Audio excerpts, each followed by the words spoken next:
এখন আমরা আছি আড়ংঘাট স্টেশনে। এখন বাজে সকাল ওই 7টা মতো।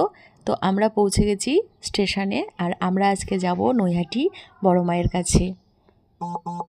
অনেক দিনের ইচ্ছে ছিল যে নৈহাটি বড় মায়ের কাছে যাব পুজো দিতে, কিন্তু আজকে সেই ইচ্ছেটা আমার পূরণ হলো। ভোর 5টার সময় ঘুম থেকে উঠে সকালের সমস্ত কাজকর্ম সেরে তারপরে স্নান করে পুজো করে নিয়েছি, মানে আমার ঘরের ঠাকুরকে একটু পুজো দিয়ে নিয়েছি। তারপরে ছেলে আর বরকে নিয়ে বেরিয়ে পড়েছি আমরা মায়ের উদ্দেশ্যে। তো আমরা এখানে পৌঁছে গেছি আর এখানে মায়ের পুজো হচ্ছে।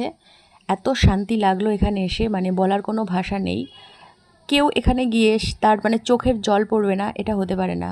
মাকে দেখে এতটাই জানি না কি হয়, তবে এটাই হয়েছিল।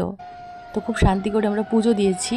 ভিড় ছিল তবুও সবার পুজোই, পুরোহিতরা সবার পুজোই নিয়েছে। তো খুব ভালো লেগেছে আমাদের এখানে পুজো দিয়ে। আর এখন আমাদের পুজো দেওয়া হয়ে গেছে, আমরা এখন ফিরবো। বাড়িতে এসে আমি প্রথমে ভাতটা বসিয়ে দিয়েছিলাম। আর ওখান থেকে যখন আমরা পুজো দিয়ে ফিরি তখন আমরা দুটো কচুরি খেয়েছিলাম একটা দোকান থেকে, তারপর চলে এসেছি বাড়ি। আর সেজন্য তাড়াতাড়ি করে ভাতটা বসিয়ে দিলাম যে দুপুরবেলা সবাই খাবে। আর এখন দেখি আমার বর গেছে ওই গাঁদা ফুল গাছের চারাগুলো বসাতে। গতকালকে চারাগুলো এনেছিল, তাই আজকে চারাগুলো বসিয়ে দিল, না হলে আবার নষ্ট হয়ে যাবে। আর এখানে দেখুন আম গাছটা কেমন যেন নষ্ট হয়ে গেছে, বুঝতে পারছি না কেন হয়েছে এগুলো। তো যাই হোক, এখান থেকে কিছু কচু আমাকে তুলে ও দিল। এগুলো ওই যে কচু গাছগুলো দেখালাম ওগুলো লাগানো হয়েছিল, তো ওই কচু গাছের নিচে এই মুখী কচুগুলো হয়েছে, এগুলোকে আমরা মুখী কচু বলি। তো আজকে এগুলো রান্না করব না, এগুলো আমাকে তুলে দিল, আমি এগুলো ধুয়ে সুন্দর করে রেখে দেবো, এগুলো কালকে রান্না করব। আর আজকে আমি এখানে শুধু আজকে বেশি রান্না করব না, তার কারণ অনেকটা বেলা হয়ে গেছে।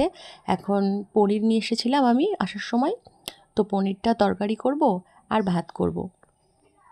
বাড়িতে যেহেতু কিছু বাজার টাজার ছিল না, আর আজকে যেহেতু অনেক সকালে আমরা চলে গেছিলাম সেজন্য কোনো বাজার টাজার আজকে করা হয়নি। আর বাড়িতেও তেমন কিছু ছিল না, সেজন্য শুধু এই পনিরটাই রান্না করব। আর যেহেতু আজকে অনেক বেলা হয়ে গেছে, সবার খিদে পেয়ে গেছে, সেজন্য এই একটা তরকারি আর ভাত করব। এটা দিয়ে আজকে দুপুরবেলা খাওয়া হবে, তারপরে আবার রাত্রে রান্না করব।